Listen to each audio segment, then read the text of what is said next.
tema da mensagem de hoje é os 3 filhos da parábola. Amém? Vamos aprender um pouco na parábola do filho pródigo. Mas hoje você vai enxergar com uma outra ótica. E eu vou trazer para você aquilo que Deus compartilhou comigo ontem à noite. Enquanto eu estava orando, o Senhor me fez lembrar uma frase de um irmão. Há uns 2 anos atrás, ele liberou essa frase. Enquanto eu estava orando, o Senhor Deus trouxe a minha memória. E a partir daquele momento, o Senhor me deu essa mensagem. Amém? Vamos compartilhar.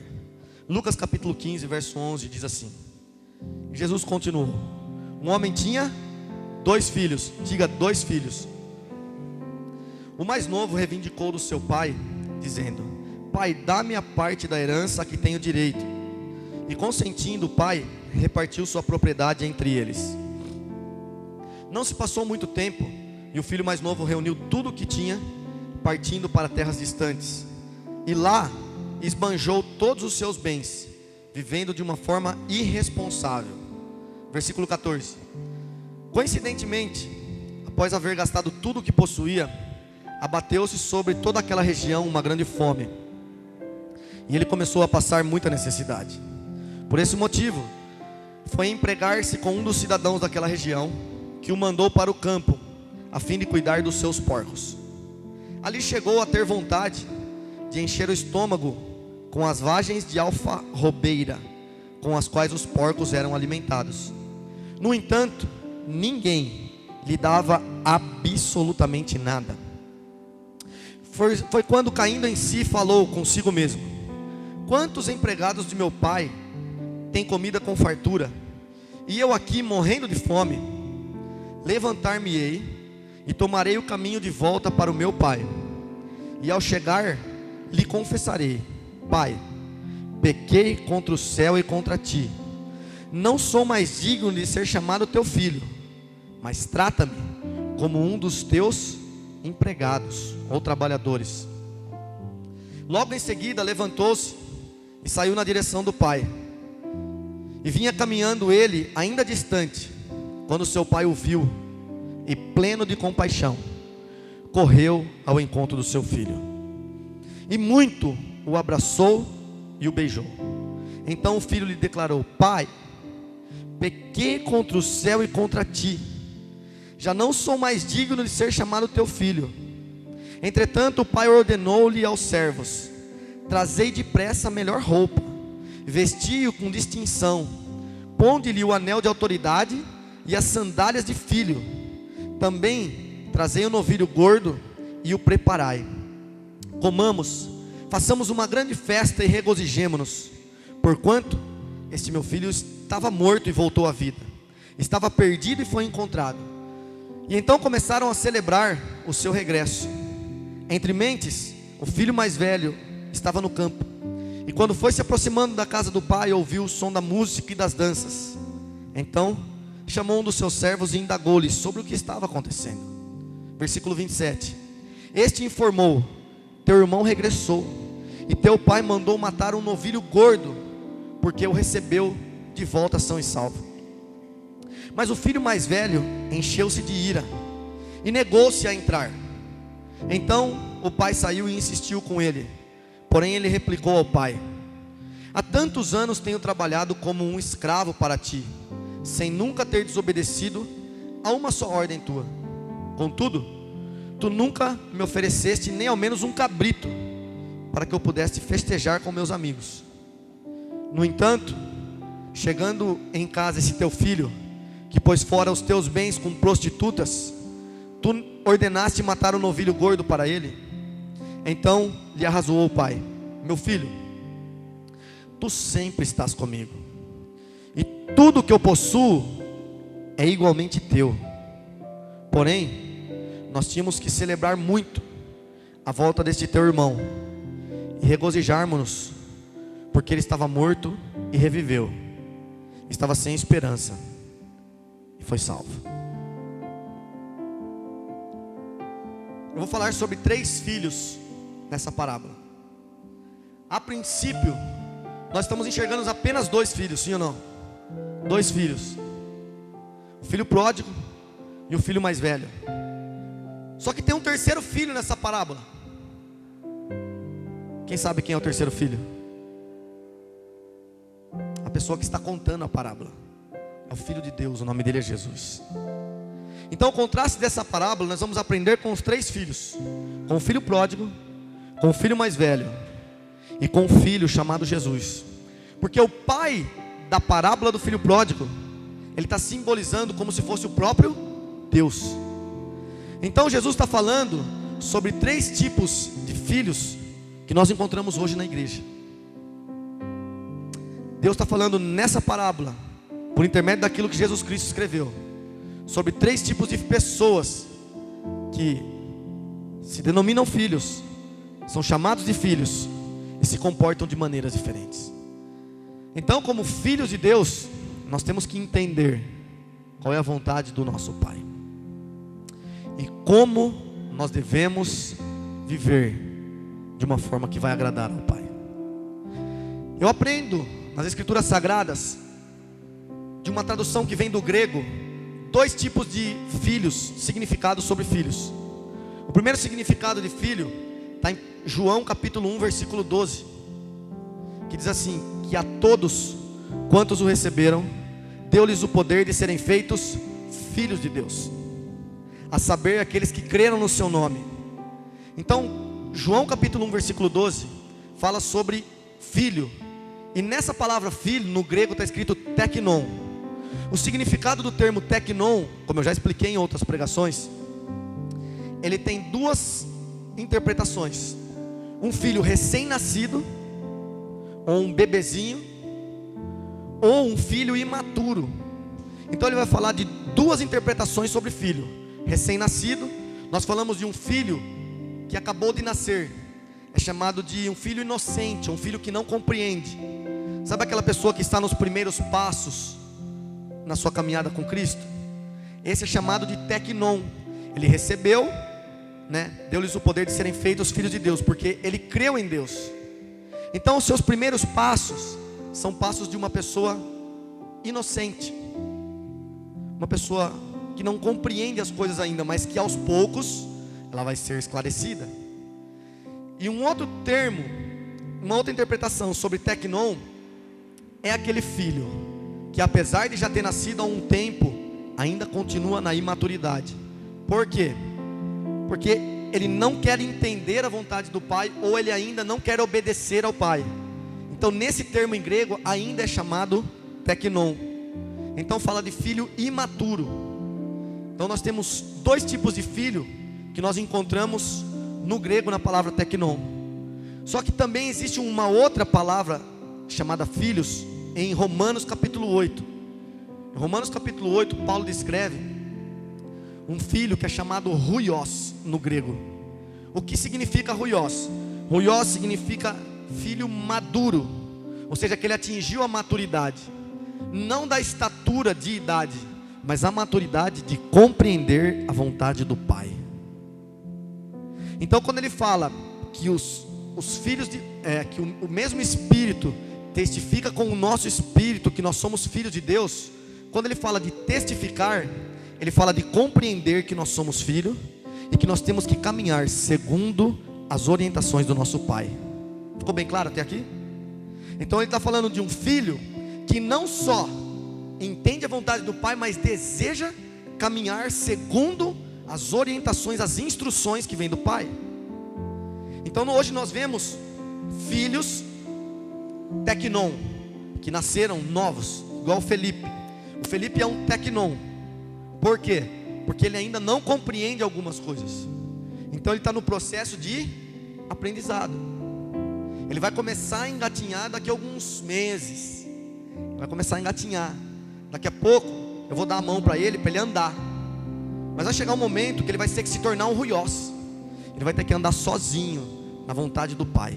Como eu digo sozinho, não é sem a gente, mas é entendendo, atingindo a maturidade e caminhando na vontade do pai. Ele deseja ser um pastor, ele deseja ser um servo de Deus, servir na igreja. Para que isso aconteça, ele tem que atingir a maturidade de ruios, ou seja, o filho que compreende como deve caminhar na vontade do pai. Então, sobre esses dois termos técnicos, que na realidade é um pouco, né, meio formal falar em grego, hebraico, essas coisas. Eu só falo para trazer clareza o que as escrituras querem nos ensinar. Mas desses dois termos técnicos de filhos é que nós vamos aprender sobre os 3 filhos da parábola. Em primeiro lugar, nós vamos falar do filho pródigo, um pouco daquilo que ele viveu. O que significa pródigo? Não é perdido. Muitos entendem que filho pródigo é o filho perdido. Ele não é o filho perdido.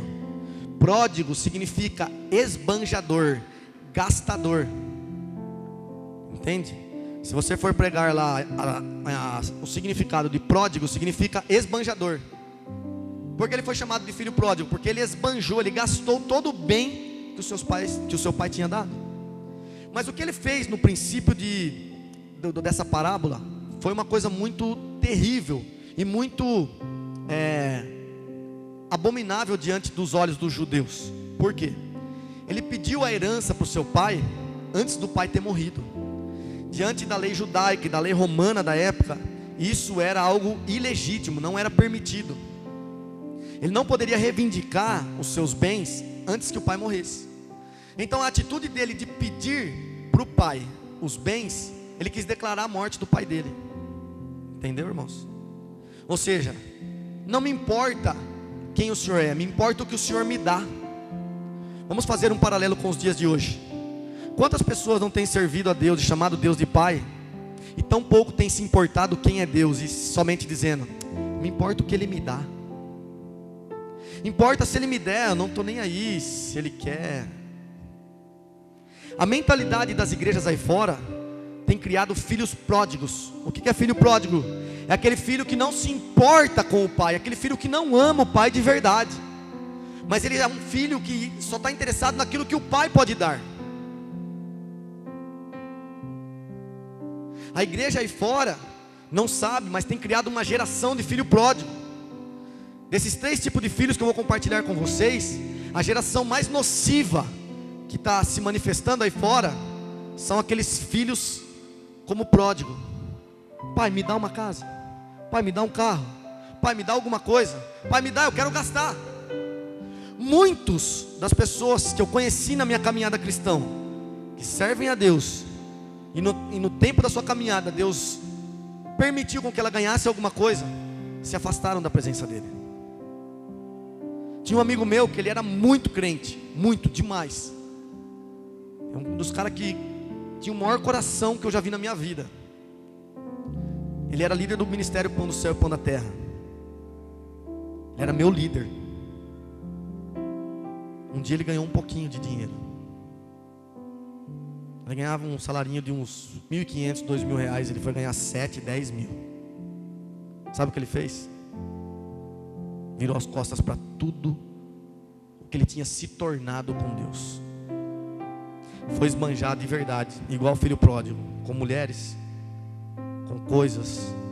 Nunca tinha bebido na vida, começou a beber, fumar. E aí eu olhei e pensei, falei, Senhor, era melhor o Senhor ter deixado esse cara morrer pobre e ele continuar sendo aquele cara que ele era. Amava o Senhor, pregava o evangelho, se preocupava com o órfão, a viúva, o mendigo. Eu nunca vi um coração que nem aquele cara. Um dia ele tinha um pacote de arroz na casa dele, eu lembro até hoje. Eu me emociono de falar. A gente ia fazer comida para mendigo de rua, irmãos. Ele só tinha um pacote de arroz. Ele não me falou nada. Ele não tinha mais salário, ele estava com as contas todas atrasadas. Ele abriu aquele pacote inteiro e fez marmitex, arroz, macarrão, a carne moída que eu trouxe. Na época eu trabalhava no açougue. E no outro dia ele não sabia nem o que ele ia dar para as filhas dele, mas ele deu para os mendigos aquele pacote de arroz inteiro. Nós saímos entregar. Na época tinha muitos, mas muitos mendigos de rua na rua. Muitos. A gente saía com 50, 60 marmitex, era pouco. Ali no Mercadão ficavam uns 30 mais ou menos ali, debaixo da ponte, do lado do Mercadão ali municipal. Era muita gente. E ele se perdeu porque ele esbanjou aquilo que o pai deu. Foi Deus que permitiu. Mas o coração dele se transformou como o coração desse filho pródigo. Um dos filhos mais nocivos que a igreja do século 21 tem criado aí fora. Filho que não se preocupa com o pai, se preocupa com o que o pai tem para dar. A geração dos crentes, dos cristãos hoje, está tão longe de Deus, mas tão longe de Deus, porque eles só agradam ao pai por interesse de ter alguma coisa. Graças a Deus não é o nosso contexto aqui nesse lugar, não faz parte da nossa vida aqui, mas serve de alerta para nós que conhecemos outras pessoas. Eu coloquei no Facebook essa semana passada que os pastores que pregam sobre as coisas dessa terra estão totalmente fora do evangelho. Jesus nunca pregou sobre coisas materiais, ele pregou sobre coisas espirituais. Ele pregou sobre o reino. Ele falou assim: busca em primeiro lugar o reino. Ele falou: ama a Deus sobre todas as coisas. Ele falou: ama o próximo como eu também vos amo. Ele ensina tantas coisas lindas, e as pessoas só pensam em pão e peixe, só pensam em coisas materiais. A multidão está sempre atrás de pão e peixe, está sempre atrás de pedir as coisas para Deus, e nunca pedem um momento de intimidade, nunca pedem a presença do Pai. Sabe o que Deus está mais esperando de nós? Esses minutinhos que nós cantamos, esses louvores simplesinhos, esses momentos aqui que está eu, Fer e a Valéria louvando junto com vocês, e esse momentinho que você ficou de joelho, assentado, é o que Deus quer. Não parece nada de absurdo ou vislumbrante, mas é isso que Deus quer. Esses momentos de intimidade, de ser verdadeiro diante dEle. 90% das orações dos crentes aí fora é: Pai, me dá, me dá, me dá, e depois se o Senhor tiver mais um tempinho, o Senhor me dá mais um pouco. Que tipo de oração é essa, irmãos? As pessoas estão longe de se tornar verdadeiros filhos de Deus. Quando eu falo filho de Deus, é filho que ama o Pai, é filho que deseja o Pai. O desejo das pessoas hoje não é pelo Pai, é pelos bens do Pai. As pessoas estão matando Deus como aquele filho pródigo matou o seu pai. Pai, me dá o que é a minha parte da herança. E quando se fala de herança hoje na igreja, as pessoas automaticamente pensam em benefícios materiais, dinheiro, carros, luxo, viagens. Não é pecado nós termos isso, não é pecado, eu também quero ter. O pecado está na avareza, ter as coisas e não compartilhar. E eu vejo as igrejas aí fora hoje cada dia mais egoístas e avarentas. Um irmão me procurou recentemente essa semana, de uma grande denominação, e falou assim: pastor, eu estou igual ao senhor quando o senhor saiu de onde o senhor estava. Eu estou com nojo. Eu estou com nojo, pastor. Só se fala de prosperidade e de coisas materiais na igreja, pastor. Nunca eu ouço eles falar de ajudar uma família pobre, e ninguém, pastor. Falou: não aguento mais. Falei: sai de onde você está. Falou: dura que está com a minha família lá. Falei: sai e tira a tua família. Falei: vai para qualquer lugar que Deus te mandar. Falei: se quiser vir para cá, amém. Se quiser, vai para qualquer lugar onde prega a palavra, onde se preocupam com os pobres. Tem um monte de igrejinha aí pequenininha que você não dá nada. Aí os caras fazem mais a obra de Deus do que essas grandes denominações. Acredita no que eu estou falando? Que aquele que muito tem, muito lhe será dado. Aquele que muito tem vontade de ajudar, muito lhe será dado. Aquele que pouco tem vontade de ajudar, até o pouco que tem lhe será tirado. Mateus 25. Então é uma coisa séria que está acontecendo no meio das igrejas aí fora, e nós não podemos ficar calados e nem deixar de manifestar os verdadeiros filhos de Deus, a nossa posição. Muitas das coisas que eu posto no Facebook é para alertar essas pessoas, e vocês não sabem quantas pessoas têm sido despertadas pela mensagem que nós pregamos nesse lugar. Que vai para o Facebook, para o YouTube, aquilo que nós publicamos, as pessoas estão sendo despertadas para o verdadeiro evangelho. Eu não sou contra as igrejas que se professam genuínas. Eu sou contra aqueles que servem a mamon. Eu sou contra um sistema corrupto, pelo qual os pastores chamam de igreja, mas nós sabemos que não é mais uma igreja, se tornou uma empresa. A nossa revolta, irmão, não é contra pessoas, é contra aquilo que elas fazem de errado, que dá em contraste com as escrituras, vai contra o que as escrituras ensinam. Deus pode nos abençoar, sim, Ele nos abençoa. Deus vai nos abençoar, já tem nos abençoado, vai continuar nos abençoando, não tem problema nenhum nós termos dinheiro. Presta atenção, irmãos. O problema é nós amarmos o dinheiro. problema está aí. Amor ao dinheiro. Nós devemos amar a Deus, amar as pessoas. E o dinheiro está aí para nos servir. Eu já tive bastante. Meu pai é muito bem de vida. Meu primo conhece. Mas nem por isso eu amei o que meu pai tem. Eu amei quando eu tive muito dinheiro. O dinheiro nunca tomou meu coração, graças a Deus. E eu e o pastor Juninho, a gente sempre conversa sobre isso. Hoje nós reunimos 80, 100 irmãos nesse lugar. Pode ser que daqui a pouco a gente reúne uns 500. E tomara que seja tudo de novos convertidos, almas salvas, que não conhecia Jesus. Aí a receita da igreja vai ser lá em cima, como aconteceu com todos os outros pastores. Onde o nosso coração vai estar? No tamanho da receita que vai entrar de dinheiro, ou em Deus e nos necessitados? Nós conversamos sobre isso, né, pastor? A gente sempre fala sobre isso. Nosso coração se mantém firme em Deus. Por isso nós decidimos ter o nosso trabalho, viver do nosso sustento, para que nunca o dinheiro que entra aqui esteja nas nossas mãos. Nós decidimos isso, irmão. Eu não sou contra um pastor que seja sustentado pela obra. Sustentado. Ter o alimento dele, as coisinhas da família dele, um convênio, um carro para ele andar. Simples. Não precisa ser um carro de luxo, mas simples. Um carro bom. Mas eu sou contra um pastor ter mais do que o suficiente. O pastor não foi chamado para ostentar. O pastor não foi chamado para ter luxo. Foi chamado para viver uma vida simples.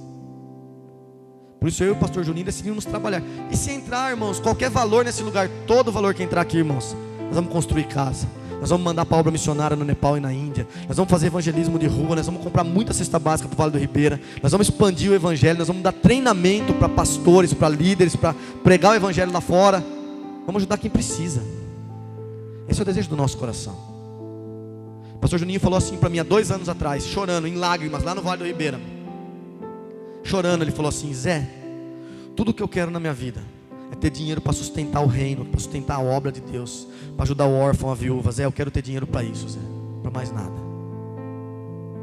Graças a Deus hoje ele está tendo condição de fazer isso. Então vocês estão vendo, irmãos, aonde é movido o nosso coração?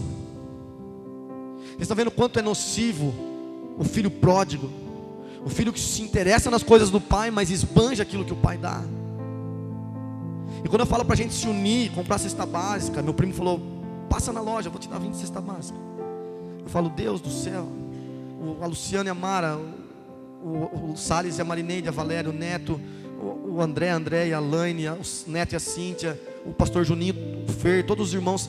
Pastor, vou mandar uma cesta, vou mandar 2. Pastor, vou mandar um recurso para você comprar a cesta. Sabe quando a gente move o nosso coração no mesmo propósito? Aí eu estou entendendo, eu olho e falo assim: Senhor, só pode ser filho maduro que entende a vontade do Pai. Se a gente olhar como filho maduro, falar assim: puxa vida, eu vou gastar de novo esse mês 100, 200 reais, 300 reais com cesta básica. O filho maduro vai entender que nós temos que compartilhar com os nossos outros irmãos. Deus colocou outros irmãos para nós aqui nesse mundo, para nós podermos criar eles, para nós podermos ajudar.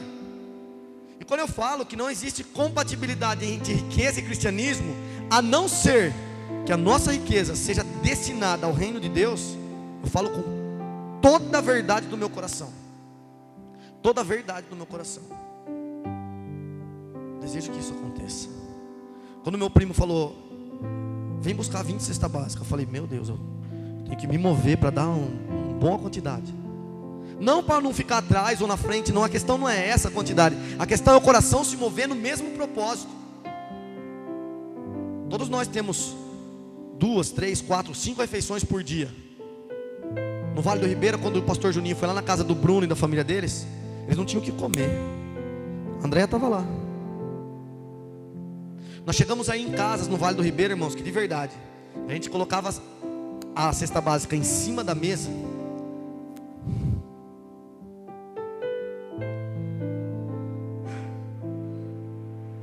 A mulher pegava aquele pacote de arroz e já corria fazer, porque não tinha o que comer.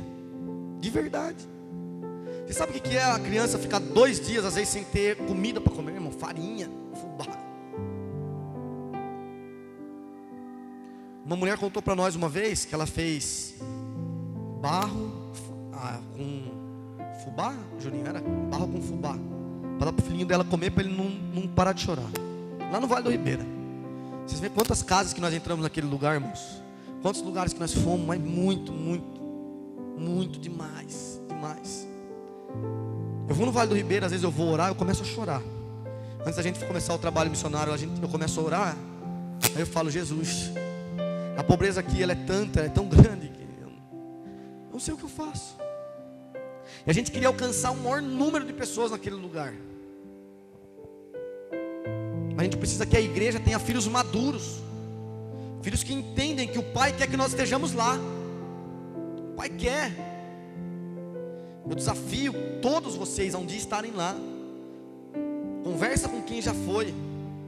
Você vai ver como o seu coração é movido. A gente acha que a gente está indo lá abençoar. A gente está sendo abençoado.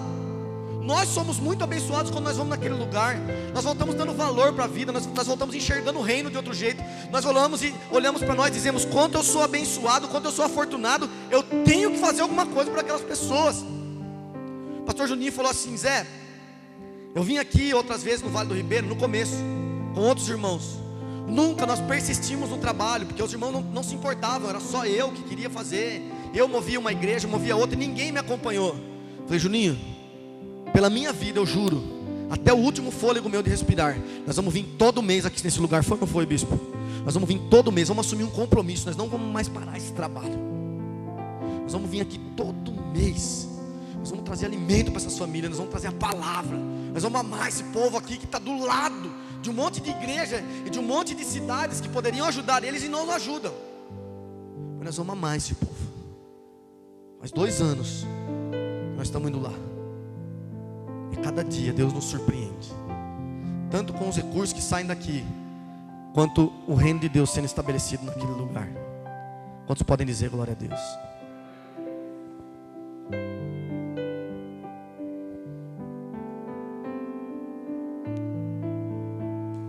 Jesus nos ensina na parábola que nós não devemos ser como o filho pródigo, esbanjador. Jesus ensina que nós não devemos desperdiçar a nossa vida com os prazeres do mundo, com os prazeres ilegais. Paulo diz assim em 1 Coríntios capítulo 10: todas as coisas me são lícitas, mas nem tudo me convém. Deixa eu traduzir isso para o que a palavra de Deus aponta. Paulo quis dizer assim, todas as coisas me são lícitas, mas errar o alvo não me convém. Por que eu estou falando de errar o alvo? Porque pecado no hebraico e no grego significa amartano. A tradução de amartano significa errar o alvo. Pecado, errar o alvo, amartano. Então quando Paulo diz assim, todas as coisas me são lícitas, eu posso fazer o que eu quiser, mas não me convém errar o alvo. É isso que ele está dizendo. Todas as coisas me são lícitas, mas nem todas me convém. Ou seja, tudo eu posso fazer, mas não me convém errar o alvo. Errar o alvo, eu saio do propósito, eu fujo da vontade de Deus. Errar o alvo, eu vou pecar contra o meu Deus, eu vou desagradar o meu Pai. É isso que Paulo estava dizendo. Então Jesus faz um apontamento sobre o filho pródigo, de como ele estava iludido com o dinheiro, e ele amava o dinheiro, desperdiçou a vida com os prazeres, não se importou de viver longe da presença do Pai. E ainda, olhe para mim, igreja, o filho pródigo, ele estava indiferente e alheio ao propósito que o pai tinha na vida dele. O pai tinha um propósito para os filhos, e o filho pródigo estava indiferente. Tanto faz o que meu pai tem para mim, eu não me importo. Contanto que ele me deu o que eu quero, eu não me importo, meu pai. Olha como é profundo isso. Aí Jesus ensina a gente não ser como filho esbanjador. Não ser. Em segundo lugar, nós vamos falar do filho que é chamado de filho mais velho. Ele não tem nome, mas é chamado de filho mais velho. O filho mais velho, presta atenção agora, Deus vai falar forte no seu coração. Ele também é um tecnon. O filho mais novo, que é chamado de filho pródigo, ele era um tecnon. Mas ele era um tecnon mais novo, não estava entendendo muito. Ele era imaturo demais, ele era prematuro. Agora o filho mais velho, ele é um tecnon imaturo. Ele não queria obedecer o pai, ele não queria ouvir a voz do pai, ele se recusou a fazer o que o pai mandou ele fazer. Mas a questão do filho mais velho, olha onde está. Ele falou assim: pai, o senhor nunca me deu nenhum cabrito para mim me alegrar com os meus amigos. O pai fala assim: tudo que eu tenho é teu, absolutamente tudo que eu tenho também é teu. Sabe o que muitas pessoas estão parecidas com o filho mais velho? Desejando um cabrito, enquanto o pai fala: tudo que eu tenho é de vocês. O que significa um cabrito, irmão? Um cabrito significam as coisas materiais. Tem tantas pessoas pedindo para Deus: Deus, me dá um cabrito, me dá aqui nessa terra alguns bens, me dá. E as pessoas gastam o seu tempo pedindo para Deus: Deus, eu quero um cabrito. Tem até um homem que fez uma teologia do cabrito. Depois eu vou mostrar para vocês, vou mandar lá, se eu achar, vou mandar. É a teologia do cabrito. Ele contextualizou de outra forma, mas a finalidade é a mesma. As pessoas estão pedindo um cabrito para o papai, enquanto o pai fala assim: todo o universo, todas as estrelas, o mar, a terra, a natureza, tudo que eu criei, a eternidade, a Canaã celestial, a cidade santa, com muros, ruas de ouro, muro de jaspe, o grande rio, toda a cidade santa, as mansões celestiais, as moradas eternas, o seu corpo incorruptível, a salvação, tudo é teu. E você está preocupado com um cabrito? Nós estamos preocupados com um cabrito, e o pai está falando assim: tudo que eu tenho é de vocês. Tudo o que vocês vão desfrutar na eternidade é o que eu tenho preparado para vocês. Vocês estão preocupados com um cabrito? A gente fica se matando para ter as coisas, para ter um cabritinho. Pai, me dá um cabrito para mim. Pai, eu quero um cabrito. Está vendo como que as coisas funcionam? Jesus reprova esse filho mais velho, porque ele está preocupado com um cabrito.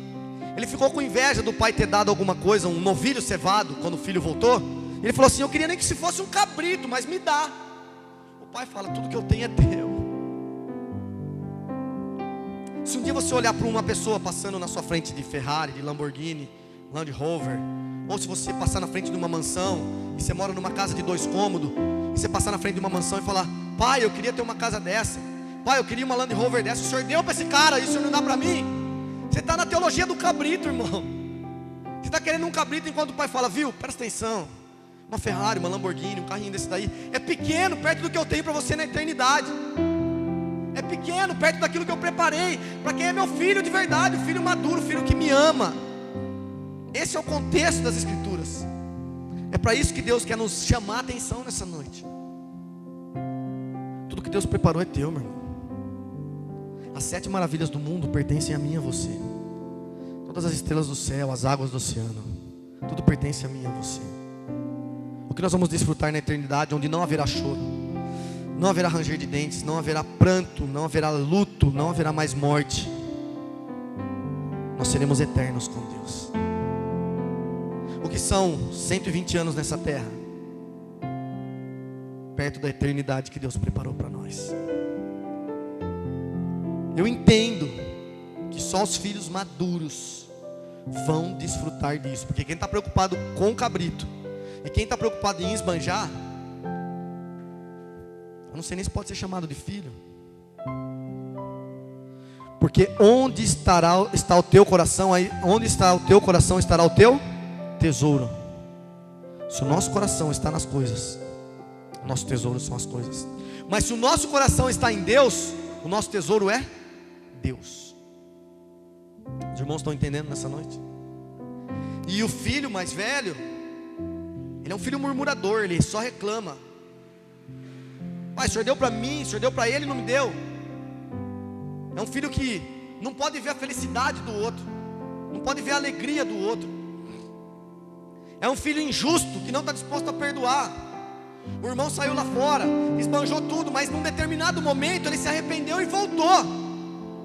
Ele se levantou. Eu e o pastor Juninho estava falando essa semana, e o Juninho falou assim, depois da pregação de domingo. Foi fortíssimo, demais. Impactou a gente a semana inteira, a gente conversando, né, bispo? A semana toda sobre a mensagem de domingo. E aí a gente falou Se um homem como Silas Malafaia se posicionar diante da nossa nação e falar que o que está acontecendo hoje, como a sociedade, como os cristãos hoje estão corrompidos, como a nossa sociedade hoje está desviada do foco, porque ele e muitos outros trouxeram o lixo da teologia da prosperidade para o nosso Brasil e colocaram os olhos das pessoas nas coisas materiais.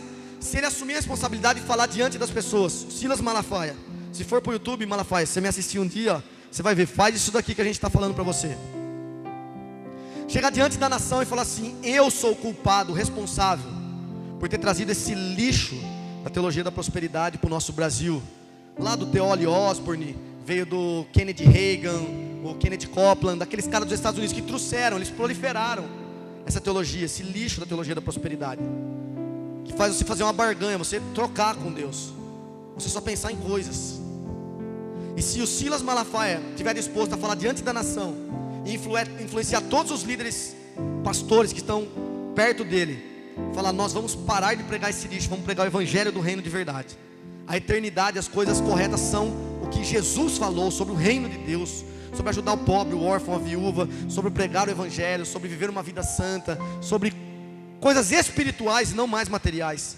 E bater no peito e falar: a responsabilidade é minha, mas eu abomino isso. Sabe o que acontece na nossa nação? Um avivamento. Porque essa confissão de pecado do Malafaia vai gerar confissão de pecado em outros homens, em outras pessoas, e aí vai ser como um efeito dominó, vai atingir todas as pessoas. Isso vai trazer um grande avivamento na história da nossa nação, e tomara que isso aconteça. O Malafaia já foi um grande homem de Deus, um grande homem de Deus. Ele pode se tornar de novo. Então nós temos que, se o Malafaia se levantar posicionado e se arrepender do que ele fazer, irmão, nós não podemos mais atirar pedras nele, mais julgar, mais deixar de perdoar, ou falar: não, isso aí é só média, é só fachada. Não. Qual vai ser a nossa posição? Glória a Deus, Malafaia, vai lá, está abençoado, está perdoado por Deus, nós queremos você assim posicionado. Até falei para o Juninho: vamos lá, vem falar com esse Malafaia, vamos lá no Rio de Janeiro, na sede da Slavec lá, como chama lá? A ADVEC, né? Assembleia de Deus Vitória em Cristo. Vamos lá falar com ele. Eu tenho uns contatos, eu consigo chegar no Malafaia. Nem fosse 10 minutinhos, Malafaia, nós queremos 10 minutos seu. Em nome de Deus, nós paga 10 minutos para você. É R$1.000, toma aí, 10 minutos. Ouve a gente falar, o Espírito Santo quer falar na sua vida. Imagina o avivamento que ia causar na nossa nação, irmãos.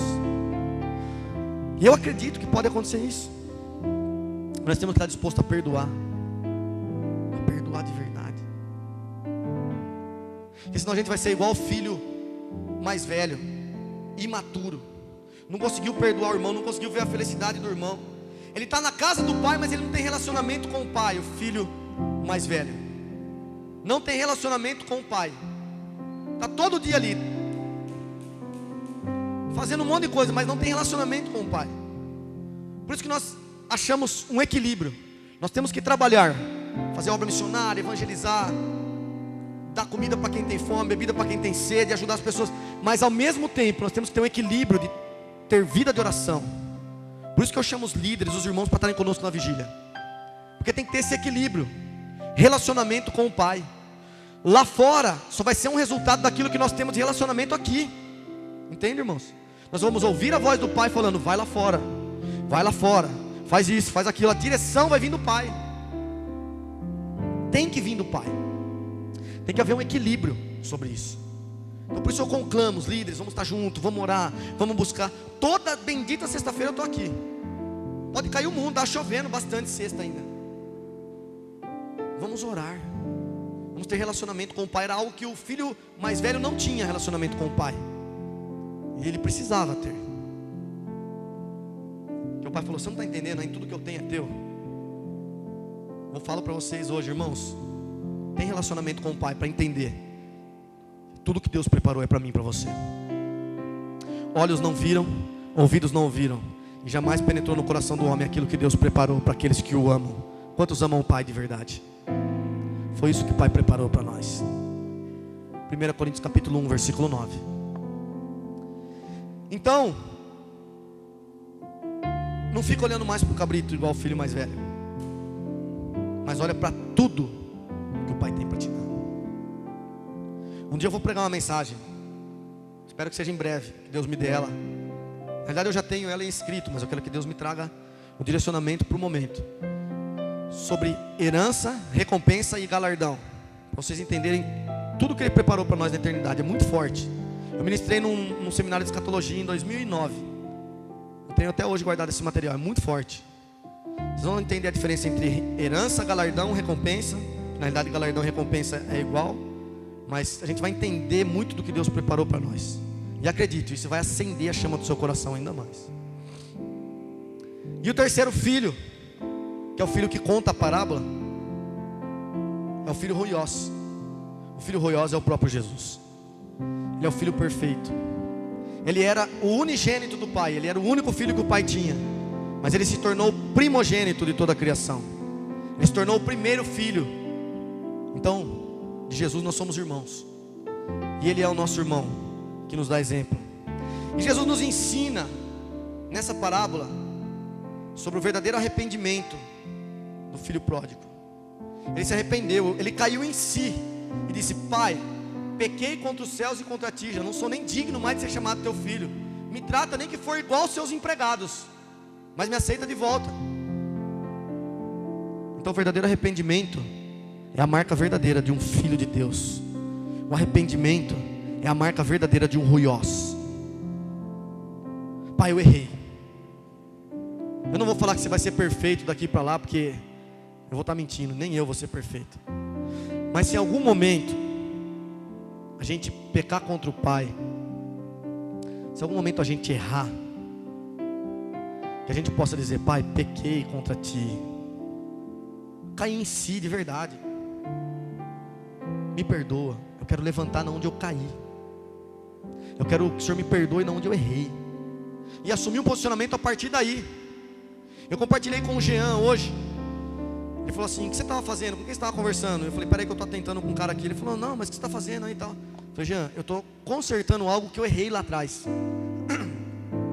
Eu falei: só que ninguém ia ficar sabendo, mas como eu errei, eu estou precisando consertar, porque o que eu quero fazer é para aquilo que Deus está vendo e não para que vocês vejam. Eu consertei com um pastor e amigo meu algo que eu pisei na bola lá atrás. E eu precisei fazer isso porque o momento era o que Deus estava pedindo de mim. Eu errei. E aí eu precisei fazer isso não porque o Jean ia perguntar ou porque eu ia falar para vocês hoje, mas porque Deus estava me vendo e Ele sabia. Então num determinado momento eu falei: Pai, eu errei, me perdoa, mas eu vou procurar esse teu filho e vou consertar com ele. Precisa. Entende, irmãos, que teve a necessidade de fazer isso? Podia passar batido, eu nunca mais ia ver ele na minha vida, mas eu resolvi entrar em contato. Sabe qual foi a atitude dele? Muito obrigado por você ter feito isso, você me aliviou um peso do coração. Ele foi liberto e eu também. Daquele sentimento ruim, daquela indisposição que estava entre nós. É necessário a gente ser igual o filho maduro, Jesus. Ele nos ensina que nós temos que viver segundo a vontade do Pai. O verdadeiro arrependimento tem que bater na porta do teu coração todos os dias. O Pai vai gerar esse verdadeiro arrependimento quando o Filho tem disposição para isso. Os irmãos viram que eu postei uma frase hoje no grupo, que Deus conta muito mais com a nossa disponibilidade do que com a nossa capacidade. A nossa disponibilidade parte de nós, mas a capacidade vem dele. Vocês estão entendendo, irmãos? Deus espera de nós disposição para que Ele nos capacite. Quer viver uma vida de arrependimento? Tenha disposição para que isso aconteça e Deus vai te capacitar. Quantos estão entendendo? Diga amém. Jesus também nos ensina sobre o verdadeiro amor do Pai. O amor do Pai é manifesto. Ele olhou o filho de longe, correu abraçar e beijar o filho. Põe anel no dedo do meu filho, põe sandália, põe vestes, mata um novilho. O Pai nos trata com carinho e com amor, mesmo quando nós fugimos da presença dEle, mesmo quando nós erramos. O grande amor do Pai cobre a multidão dos nossos pecados. O grande amor do Pai vai continuar nos amando, mesmo se nós erramos. O grande amor do Pai. E é isso que Jesus nos ensina nessa parábola.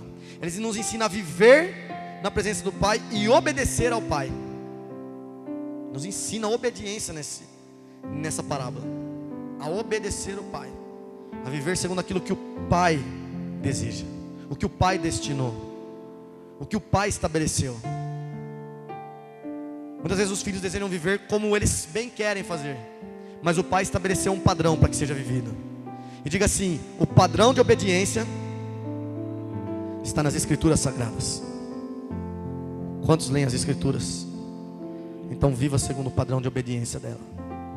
Por último lugar, o filho maduro, Jesus, nos ensina a dar valor nas coisas que são eternas, ou seja, em tudo aquilo que o Pai tem para nos dar.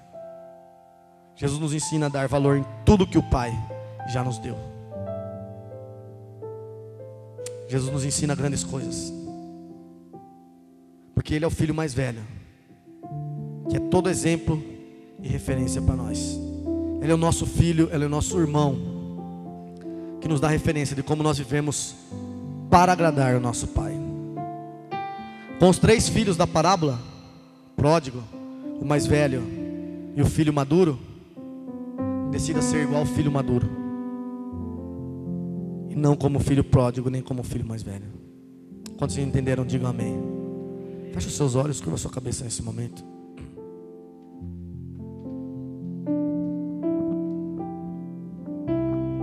Eu quero que essa canção possa gerar em você nesse momento um momento de alinhamento e intimidade com o Pai. Eu quero que essa canção possa gerar em você um filho maduro.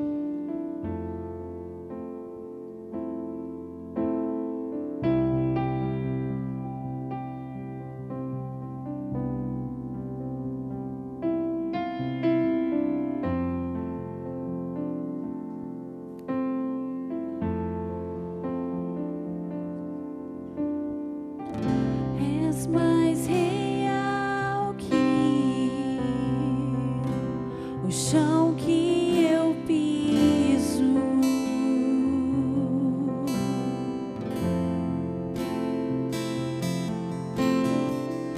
És mais real que o ar em meus pulmões.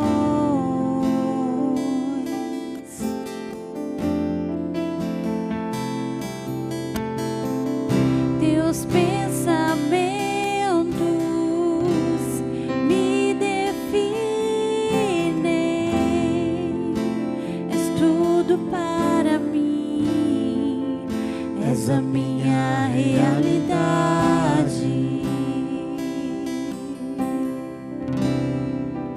És a minha realidade. Abba.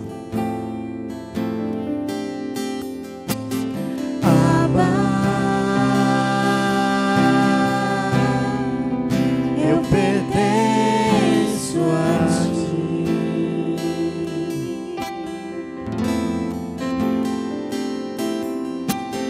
Abba, eu pertenço a ti. Estás mais perto. Estás mais perto que a canção em meus lábios.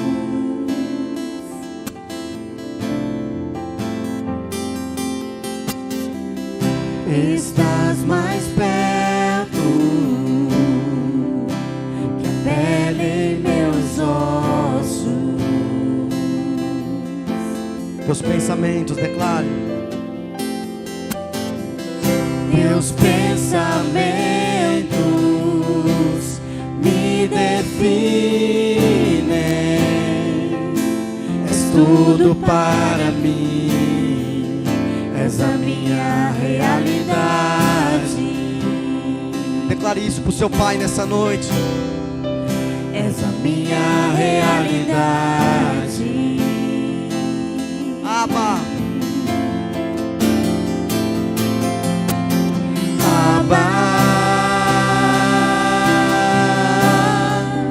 Eu pertenço a ti.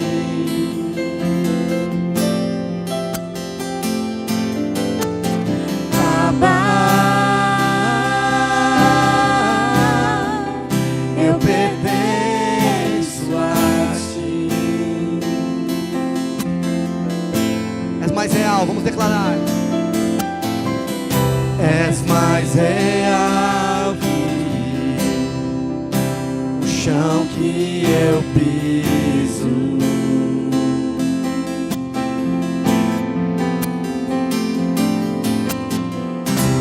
És mais real que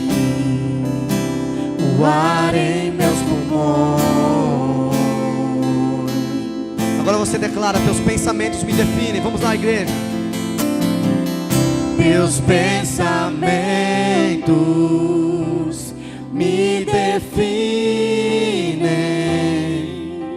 És tudo para mim. És a minha realidade. És a minha realidade.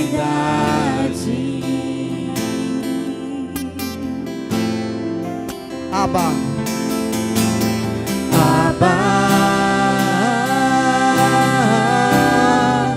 Eu pertenço a ti. Declare: Abba, Ele é teu Pai. Abba, eu pertenço a ti. Abba.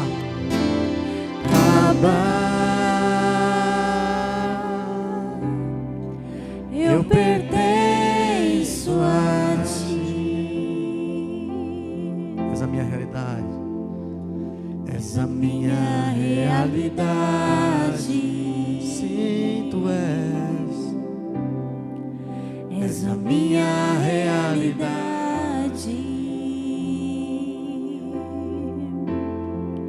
És a minha realidade. Declare bem forte, igreja. És a minha realidade. És a minha realidade. Todos juntos, Abba. Abba, eu pertenço a ti.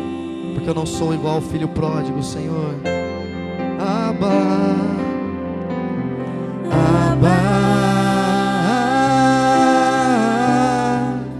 Eu pertenço a ti. Nem tampouco igual ao filho mais velho. Abba.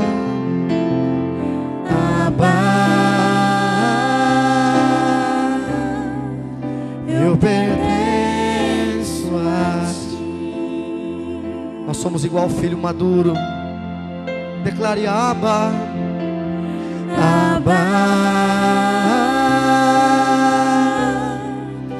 Eu pertenço a ti. És a minha realidade. Sim, tu és. És a minha realidade.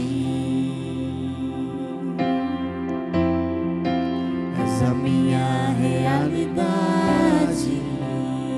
Declare isso, igreja. És a minha realidade. Paizinho, nós queremos nessa noite pedir ao Senhor que gere em nós o verdadeiro arrependimento. O arrependimento que nós precisamos ter. Nós não queremos viver mais longe da Tua presença. Nós não queremos ser indiferentes ao Teu propósito.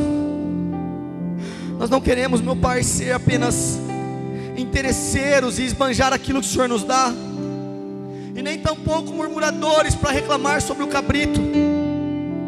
Mas nós queremos sim viver contigo, ter relacionamento, intimidade, obedecer ao Senhor, te amar por quem Tu és, aprender a perdoar os meus irmãos, aprender a ver a felicidade dos meus irmãos. Queremos ser os filhos que amam estar na presença do Pai. Por isso nós cantamos: Abba, eu pertenço a Ti, dizendo: Paizinho, nós pertencemos a Ti. nós pertencemos a Ti. Então obrigado por essa noite, por o Senhor falar também que nós pertencemos a Ti, que nós Te amamos e que nós somos os Teus filhos. Vamos morar ao lado do nosso Pai para todos, sempre, sempre, sempre.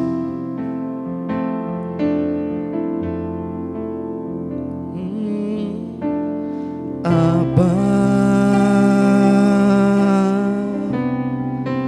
eu pertenço a Ti. Cante pela última vez dizendo: Abba, Abba, eu pertenço a Ti. Obrigado por essa noite. Obrigado por esses momentos. Obrigado pelos meus irmãos. Obrigado pela Tua palavra. Obrigado por estar presente conosco. Obrigado por nos transformar. Obrigado por nos abençoar e nos fazer mais parecidos com o Senhor nessa noite. Assim nós oramos agradecidos em nome de Jesus. Quem concorda diga amém. Glória a Deus. Abençoe os irmãos aí do YouTube, Facebook, vão ver essa mensagem e que ela possa falar ao teu coração assim como falou conosco nessa noite. Amém? Deus abençoe a todos em nome de Jesus. Glória a Deus.